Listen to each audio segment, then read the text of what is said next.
Mani sauc Marko Regža, esmu 25 gadus vecs, nodarbojos ar futbolu, profesionāls sportists.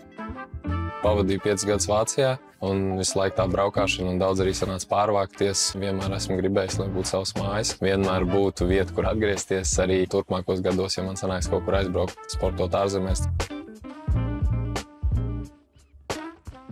Ja to saist ar manu sporta veidu, tad es gribētu, lai tās mājas ir atnākot, atslēgties no visas ārpasaules un visas tās emocijas atstāt ārpus. Un ienākot mājās, tu jūties mierīgs, laimīgs.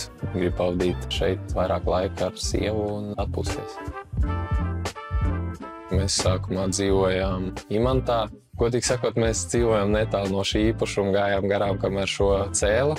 Kad šo māju pabeidza, tad es tieši atrados treniņu nometnē un pāris dienas pēc savas dzimšanas dienas nolēmām ar sievu, kad pienācis laiks ieguldīties nekustamajā īpašumā.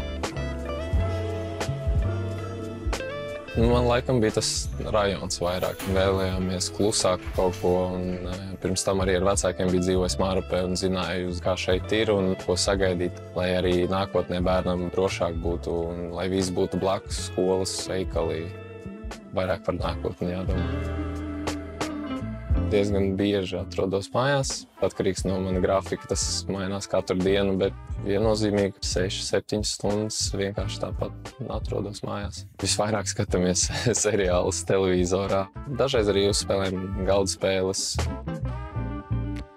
Dažreiz viņi palasa grāmatu, es paspēlēju video spēles, lai izliktu savas emocijas tur, ne tikai sportā. Meklējot dzīvokli, viens no faktoriem noteicējušajiem bija jābūt balkonam vai loģijai, jo patīk pavadīt laiku saulē. Tētis bija tāds, varbūt nevajag, un no šobrīdējo situāciju, kas notiek pasaulē, tā diezgan bīstami varbūt bija vai riskanti. Bet es kaut kā vienmēr sekoju savām sajūtām. Bet laikam vairāk ietekmē tas, ka komandas biedriem sāka arī ņemt kredītus uz dzīvokļiem, un es vēl tajā laikā tikai īrēju, un es sapratu, ka tomēr gribās tās savas mājas. Bija pāris draugi, kuri arī mēģināja, bet bija atteikumi, bet bija arī tiem, kas gados jaunāk par mani arī šobrīd ir saņēmuši bankas apstiprinājumu, tāpēc viennozīmīgi ir jāmēģina, nekad nezinās, kāda būs atbilde, ja tu nepamēģinās to.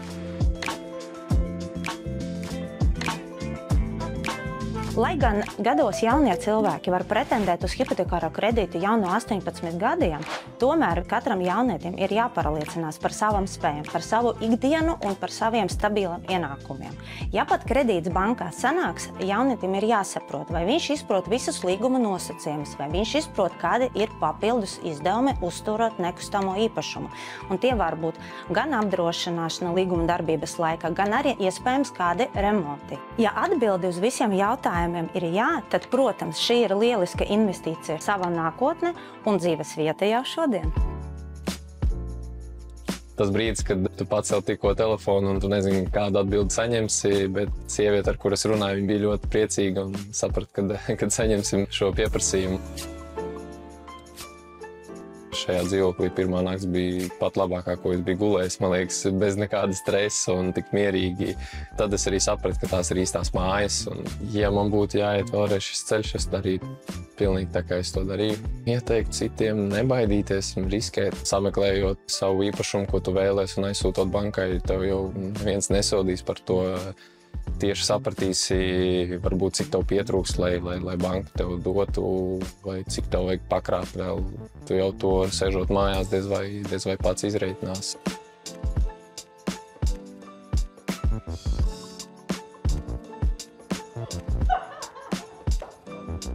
Pats labākais, ka ir pašam savas mājas, ka ir kur atgriezties. Tā patīkamā sajūta, kad atbraucot un atverot durvis, kad saprot, ka tas ir tavs.